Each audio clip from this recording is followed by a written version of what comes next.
వాహనం వృషభోయశ్చ వాసుఖి కంఠభూషణం వామే శక్తిధరం వందే వకారాయ నమో నమః. మన భారతం ప్రేక్షకులకు స్వాగతం. ఈరోజు మనం కార్తీక పురాణం 16వ అధ్యాయం దీపస్తంభము దాని యొక్క ప్రాశస్త్యం గురించి తెలుసుకుందాం.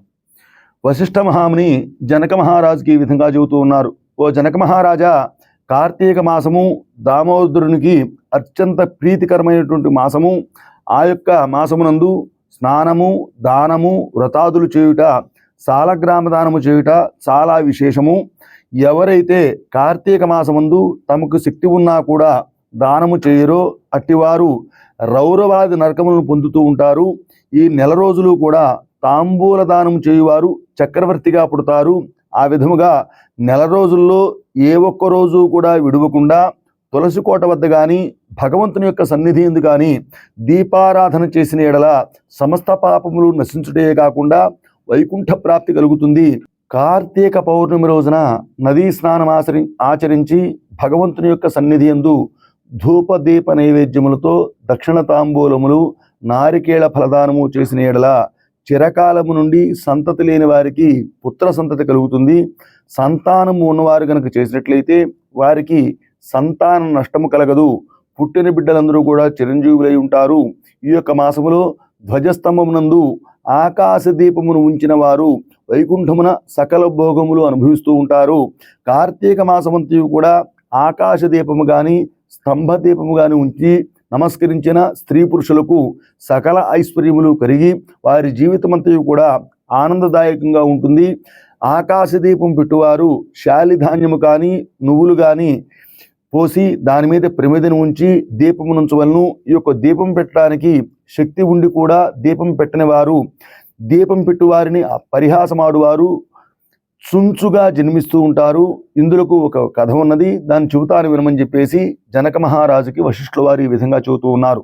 ఋషులలో అగ్రగణ్యుడుగా పేరు పొందినటువంటి మతంగ మహాముని ఒకచోట ఆశ్రమాన్ని ఏర్పరచుకుని దాని దగ్గరలో ఒక విష్ణువు యొక్క మందిరాన్ని నిర్మించుకుని నిత్యము పూజలు చేస్తూ కార్తీక మాసములో ఆ యొక్క ఆశ్రమం చుట్టుపక్కల ఉన్న మునులందరూ కూడా అక్కడికి వచ్చి పూజలు చేస్తూ ఉండేవారు. వారు ప్రతిదినము కూడా ఆలయ ద్వారములపై దీపములను వెలిగించి కడు భక్తితో శ్రీహరిని పూజించి వెళుతూ ఉండేవారు.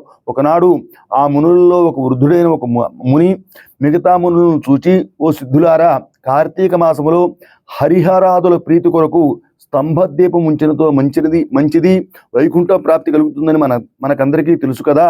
రేపు కార్తీక పౌర్ణమి, హరిహరాదుల ప్రీతి కొరకు ఆలయానికి ఎదురుగా ఒక స్తంభమును ఉంచి దాని మీద దీపాన్ని పెడదాము. కావున తమరందరూ కూడా అడవికి వెళ్ళి పొడుగాటి స్తంభాన్ని తీసుకురండి అని చెప్పేసి పలుకగా అందరూ కూడా ఆనందభరితులై అడవికి వెళ్ళి చిలువలు పలువులు లేనటువంటి ఒక చెట్టును మొదలకంట నరికి దానిని తీసుకువచ్చి ఆలయములో స్వామికి ఎదురుగా పాతిపెట్టి దానిపై శాలిధాన్యమును ఉంచి ఆవునేతిని నింపిన పాత్రను పెట్టి అందు ఒత్తివేసి దీపాన్ని వెలిగించారు.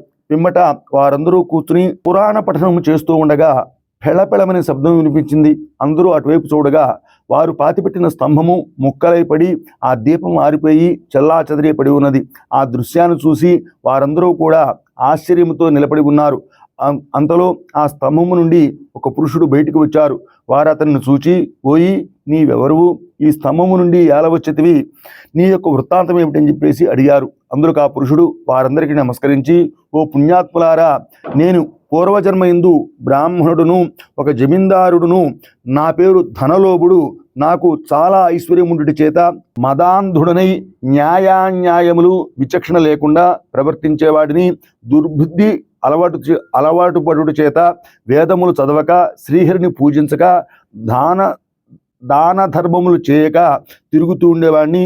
నేను నా పరివారంతో కూర్చుని ఉండగా ఎవరైనా విప్రుడు వచ్చి నన్ను ఆశ్రయించిన ఎడల అతని చేత నా యొక్క కాళ్ళు కడిగించి అతని నెత్తిని నీళ్లు చల్లుకోమని చెప్పి నానా దుర్భాషలాడి పంపిస్తూ ఉండేవాడిని. నేను ఉన్నతాసనపై కూర్చుని వచ్చిన అతిథులను నేలపై కూర్చుండమని చెప్పేవాడను. స్త్రీలను పసిపిల్లలను కూడా హీనంగా చూస్తూ ఉండేవాడను. అందరూ కూడా నా యొక్క చేష్టలకు భయపడేవారే కానీ నన్నెవరూ కూడా మందలించకపోయారు. నేను చేసినటువంటి పాపకార్యములకు హద్దు లేకుండా పోయింది. దాన ధర్మములు ఎటువో కూడా నాకు తెలియవు. ఇంత దుర్మార్గుడనై పాపినై అవసాన దశలో చనిపోయి ఘోర నరకములు అనుభవించాను. 1,00,000 జన్మల ఎందు కుక్కనై పుట్టి తిని 10,000 జన్మలు కాకిగా జన్మించి తిని 5,000 జన్మలు తొండనై పుట్టాను. 5,000 జన్మలు పేడ పురుగునై ఆ తర్వాత వృక్ష జన్మను ఎత్తి ఈ యొక్క కీకారణ్యమునందు ఉన్నాను. నేను చేసిన పాపమును పోగొట్టుకొనలేకపోయి తిని ఇవాళ మీ యొక్క దయ వలన స్తంభముగా ఉన్న నేను నరరూపమెత్తి జన్మాంతర జ్ఞానినై తిని నా కర్మములన్నీ కూడా మీకు తెలియజేశాను, నన్ను మన్నించండి అని చెప్పేసి వేడుకున్నారు. ఆ మాటలను ఆలకించిన మునులందరూ కూడా అమితమైనటువంటి ఆశ్చర్యం పొంది, ఓ ఆహా, కార్తీక మాసము ఎంత గొప్పది, కార్తీక శుద్ధ పౌర్ణమి మహిమ వర్ణింప సత్యము కానిది, కర్రలు రాళ్ళు స్తంభములు మొదలైనవి మన కళ్ళ ఎదుటే ముక్తిని పొందుతూ ఉన్నవి. వీటన్నిటికన్నా కార్తీక పౌర్ణమి నందు ఆకాశ దీపం ఉంచిన మనుషునకు వైకుంఠ ప్రాప్తి తప్పక సిద్ధిస్తుంది. అందువల్లనే ఈ యొక్క స్తంభమునకు ముక్తి కలిగిందని చెప్పేసి మునులు అనుకుంటూ ఉండగా ఆ పురుషుడు ఆ యొక్క మాటలను విని, ఓ ముని పొంగవులారా, నాకు ముక్తి కలుగు మార్గమేమైనా ఉన్నదా? ఈ యొక్క జగమున అందరూ కూడా ఏ విధంగా కర్మబంధములు కలుగుతూ ఉంటవి, అవి ఏ విధంగా నశిస్తాయి, నాకు సంశయంగా ఉంది, తెలపని చెప్పేసి ప్రార్థించారు. అక్కడ ఉన్న మునీశ్వరులందరిలో కూడా ఒకరైనటువంటి ఆంగీరస మహామునితో, స్వామి మీరే అతని యొక్క సంశయాన్ని తీర్చగల సమర్థులు కావును వివరించండి అని చెప్పేసి కోరుకున్నారు. ఈ విధంగా 16వ అధ్యాయం పూర్తయింది. రేపు 17వ అధ్యాయంలో అంగీరస మహాముని ఈ ధనలోభునికి అతని యొక్క పూర్వ వృత్తాంతము, తత్వోపదేశం చేసిన విధానాన్ని చెప్పుకుందాం. మన భారతం ప్రేక్షకులకు నమస్కారం. మా యొక్క వీడియో కనుక మీకు నచ్చినట్లయితే లైక్ చేయండి, షేర్ చేయండి, సబ్స్క్రైబ్ చేసి మమ్మల్ని ఉత్సాహపరచవలసిందిగా కోరుకుంటున్నాం. శుభం భూయాత్.